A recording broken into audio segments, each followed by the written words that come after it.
ഇത് മാസ് മോട്ടോഴ്സിൽ നിന്നാണ് ഹീറോയുടെ പ്ലഷർ വണ്ടി നമ്മൾ വർക്കിന് കയറ്റിയിട്ടുണ്ട്. നമുക്ക് ജനറൽ സർവീസ് എന്ന് പറഞ്ഞാൽ ജനറൽ സർവീസ്, വാട്ടർ സർവീസ് വേണം, എഞ്ചിൻ ഓയിൽ മാറ്റണം. പിന്നെ വണ്ടി സ്പീഡിൽ ഓടുന്ന സമയത്ത് സൗണ്ട് വ്യത്യാസം പറയുന്നുണ്ട്. വണ്ടി നമ്മൾ ഓടിച്ചു നോക്കുമ്പോൾ എന്ത് സൗണ്ടാണെന്നുള്ള കേസ് നമുക്ക് മനസ്സിലായിട്ടില്ല. ബാക്കിയത്തെ സർവീസുമായി ബന്ധപ്പെട്ട വർക്ക് നമ്മൾ കയറ്റിയിട്ടുണ്ട്. അതിൻ്റെ ബാക്ക് ബ്രേക്കൊക്കെ നമ്മൾ ചെക്ക് ചെയ്യാൻ വേണ്ടി അയച്ചിട്ടുണ്ട്. ബ്രേക്ക് ലൈൻഡറൊക്കെ നമുക്ക് കമ്പനി ലൈൻഡർ കിടക്കണേ, അത്യാവശ്യം നല്ല ലൈൻഡറാണ്, ഉപയോഗിക്കാനൊക്കെ ഉണ്ട്. അപ്പോൾ ബ്രേക്ക് ക്യാമൊക്കെ ഒന്ന് അഴിച്ച് ഗ്രീസ് ചെയ്യുന്നുണ്ട്. ബാക്ക് ബ്രേക്കിൻ്റെ ബെയറിങ്ങിൻ്റെ ഭാഗമൊക്കെ ചെക്ക് ചെയ്ത് വേറെ കംപ്ലൈൻ്റ് ഒന്നുമില്ല.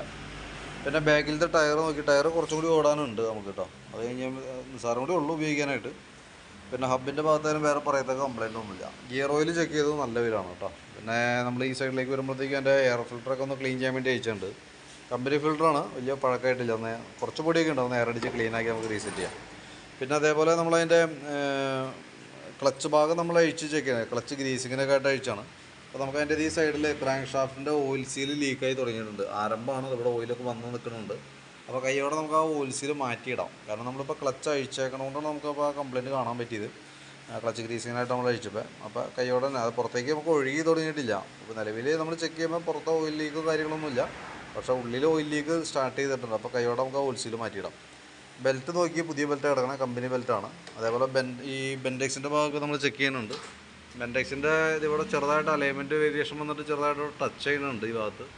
ഈ കവറൊക്കെ സ്പ്രിങ്ങിൻ്റെ ഭാഗം പൊട്ടിയേക്കണുണ്ട് ഈ സൈഡിൽ. ചെറിയൊരു അലൈൻമെൻറ്റ് വേരിയേഷൻ കാണിക്കുന്നുണ്ട്. സെൽഫുമായി ബന്ധപ്പെട്ട കംപ്ലയിൻ്റ് ആണ് അതിൻ്റെ ലക്ഷണം വരാം കേട്ടോ. കൂടുതൽ കംപ്ലയിൻറ്റ് വരുമ്പോഴത്തേക്കും അത് തൽക്കാലം കിടന്ന് ഓടട്ടെ. പിന്നെ എൻ്റെ വേരിയേറ്റർ ബോഡി, ബോസ് ഡ്രൈവ് കാര്യങ്ങളൊക്കെ നമ്മൾ ചെക്ക് ചെയ്തു. നോർമൽ തേമാനൊക്കെ ഉള്ളൂ. ക്ലച്ച് യൂണിറ്റ് ആയാലും ഒന്ന് അഴിച്ച് ഗ്രീസ് ചെയ്ത് റീസെറ്റ് ചെയ്യുന്നുണ്ട്. പിന്നെ കിക്കർ വീലൊക്കെ ഒന്ന് അഴിച്ച് ഗ്രീസ് ചെയ്യുന്നുണ്ട് കേട്ടോ നിലവിൽ. പിന്നെ ഫ്രണ്ട് ഹെഡിൻ്റെ ഭാഗത്തേക്ക് വരുമ്പോൾ ഹെഡിൻ്റെ അവിടെ വേറെ പറയത്തക്ക ലീക്കേജ് ഒന്നുമില്ല. ഈ ഒരു പൈപ്പ് കൂടെ പൊട്ടിയിട്ട് നമ്മൾ ടേപ്പ് ചെയ്തൊക്കെ വെച്ചിട്ടുണ്ട്, ASP പൈപ്പ്. അത് നമുക്ക് അതിൻ്റെ സ്റ്റോക്കിലുണ്ടോയെന്ന് ഓർഡറുണ്ടെങ്കിൽ നമുക്ക് അത് അഴിച്ച് മാറ്റിയിടാനായിരിക്കും നല്ലത് കേട്ടോ. കാരണം അത് സൈഡ് കയറി വലിച്ചുമ്പോഴത്തേക്ക് നമുക്ക് ബാക്ക് സൈഡിൽ നിന്ന് ഒരു ഇറിറ്റേഷൻ പിടിക്കുന്ന സൗണ്ട് പോലത്തെ വരും. കാരണം തന്നെ നമുക്ക് അതിൻ്റെ എയറിൻ്റെ ഭാഗം ലീക്ക് വരും, പുറമേ നിന്ന് എയർ വലിക്കുന്ന സൗണ്ടും നമുക്ക് കേൾക്കുന്നതായിട്ട് വരും. അപ്പോൾ കൈയോടെ നമുക്കത് അവൈലബിൾ ആണോ എന്ന് നോക്കട്ടെ, ഉണ്ടെങ്കിൽ നമുക്കത് മാറ്റിയിടാം. ചോക്കിൻ്റെ കേബിൾ നമ്മൾ ചെക്ക് ചെയ്യുന്നുണ്ട്. ആക്സിലേറ്റർ കേബിൾ ചെക്ക് ചെയ്തു. രണ്ടും കേബിളുകൾ വേറെ കുഴപ്പമൊന്നുമില്ല. പിന്നെ നമുക്ക് ഈ ഫ്രണ്ടിലേക്ക് വരുമ്പോഴത്തേക്കും ഫ്രണ്ട് ബുഷുകളൊക്കെ ഒന്ന് ഗ്രീസ് ചെയ്യാൻ വേണ്ടി അയച്ചാണ്. അപ്പോൾ അതിൻ്റെ ഗ്രീൻ ബുഷ് നമുക്ക് ഈ വന്ന സൈഡിൽ വന്ന ബുഷ് ഓവലായിട്ടുണ്ട്. അപ്പോൾ അത് നമുക്കൊന്ന് മാറ്റിയിടാം. ലിങ്കിൻ്റെ ഈ ബാക്ക് സൈഡിൽ ലിങ്കിലേക്ക് വരുമ്പോൾ ബുഷ് നമുക്കൊന്ന് അഴിച്ച് ഗ്രീസ് ചെയ്താൽ മതി. അതിൻ്റെ കോളർ മാത്രം മാറ്റിയിട്ട് നമുക്ക് റീസെറ്റ് ചെയ്യാം. കാരണം എന്ന് വെച്ചാൽ ഫുൾ സെറ്റ് മാറ്റണ്ട, ചെറിയൊരു പ്ലേ കാണിച്ചു തുടങ്ങിയിട്ടുള്ളൂ. അപ്പോൾ കൈയോടെ അഴിച്ച് ഗ്രീസ് ചെയ്യുന്ന കൂട്ടത്തിലുള്ള കോളർ മാറ്റിയിടാണെങ്കിൽ ആ ഭാഗം അത് റെഡി ആയിക്കോളും. അതിൻ്റെ ഉള്ളിലുള്ളത് പിച്ചുള്ള ബുഷാണ്, അത്യാവശ്യം വിലയുണ്ട്. ഏകദേശം സെറ്റിന് ഒരു 500-550 വില തന്നെയാണ്. അപ്പോൾ തൽക്കാലം കോളർ മാത്രം മാറ്റിയിട്ട് അത് റെഡി ആയിക്കോളും. പിന്നെ ഫ്രണ്ടിലത്തെ ബ്രേക്കായാലും തുരുമ്പൊക്കെ ഇട്ടിട്ട് ടൈറ്റായി തുടങ്ങിയിരുന്നു. അപ്പോൾ അതൊക്കെ ഒന്ന് അഴിച്ച് ഗ്രീസ് ചെയ്യുന്നുണ്ട്. കേബിളുകൾ നമ്മൾ ചെക്ക് ചെയ്തു, ബ്രേക്ക് കേബിളൊക്കെ ഓക്കെയാണ്, വേറെ പ്രോബ്ലമൊന്നുമില്ല. പിന്നെ ഫ്രണ്ടിലത്തെ വീൽ ബെയറിങ്ങിന് ചെറിയൊരു കംപ്ലയിൻ്റ് ഉണ്ട്. അപ്പോൾ അതിൻ്റെ ഒരു സൗണ്ട്, ഒരു മൂളൽ സൗണ്ട് കാണിക്കുന്നുണ്ട്. അപ്പോൾ അത് തന്നെയാണോ കംപ്ലയിൻ്റ് ആയിട്ട് ഉദ്ദേശിച്ചതെന്ന് എനിക്കറിയില്ല. പ്രത്യക്ഷത്തിൽ ആ ഒരു കംപ്ലയിൻ്റ് ഉണ്ട്, അത് നമുക്ക് സോൾവ് ചെയ്യാം. പിന്നെ ഫ്രണ്ടിലേക്ക് വരുമ്പോൾ ഫ്രണ്ടിലത്തെ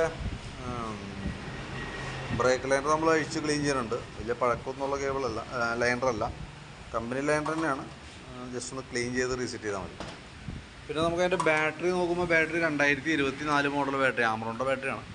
ഞാൻ അതിൻ്റെ വോൾട്ട് കാര്യങ്ങളൊക്കെ ജസ്റ്റ് ഒന്ന് ചെക്ക് ചെയ്ത് പോകുന്നുണ്ട്. വോൾട്ട് നോക്കുമ്പോൾ നമുക്ക് 13 വോൾട്ട് വരെ കാണിക്കുന്നുണ്ട് ഇതിനകത്ത്. നമ്മൾ ലോഡ് ടെസ്റ്റിലേക്ക് വിടുന്ന സമയത്ത് 9 വോൾട്ടിലേക്കൊക്കെ ആയി തുടങ്ങിയിട്ടുണ്ട് കേട്ടോ. അപ്പോൾ കുറച്ച് വോൾട്ട് വേരിയേഷൻ കാണിച്ചു തുടങ്ങിയിട്ടുണ്ട്. എന്നാലും നിലവിൽ ഉപയോഗിക്കുന്നതിന് കുഴപ്പമൊന്നുമില്ല. പിന്നെ സ്പാർക്ക് പ്ലഗൊക്കെ ഒന്ന് അഴിച്ച് ക്ലീൻ ചെയ്ത് തരുന്നുണ്ട് കേട്ടോ. അതേപോലെ സെക്കൻഡറി ഫിൽറ്റർ യൂണിറ്റ് ഒന്ന് അഴിച്ച് ക്ലീൻ ചെയ്യാനുണ്ട്. എഞ്ചിൻ ഓയിൽ മാറ്റുന്നുണ്ട്. അപ്പോൾ ഞാൻ അതിൻ്റെ ഒരു ഏകദേശം ഒരു എസ്റ്റിമേറ്റ് ആക്കിയിട്ട് അതിൻ്റെ ഡീറ്റെയിൽസ് വാട്സപ്പിലേക്ക് ഒന്ന് സെൻഡ് ചെയ്ത് തരാം. ആ വീഡിയോ കണ്ടുമ്പോൾ നോക്കിയിട്ടൊന്ന് റിപ്ലൈ ഇട്ടേക്കാം. നമുക്കൊരു 6 മണിക്ക് ആവട്ടെ വർക്ക് കംപ്ലീറ്റ് ആകുമ്പോഴത്തേക്കും. കാരണം എനിക്ക് മുമ്പ് ആവുകയാണെങ്കിൽ കോൺടാക്ട് ചെയ്യാം. എന്തായാലും 6 മണി ആവും, അത് കഴിയുമ്പോഴത്തേക്കാണ് ആവുള്ളൂ. ഓക്കെ.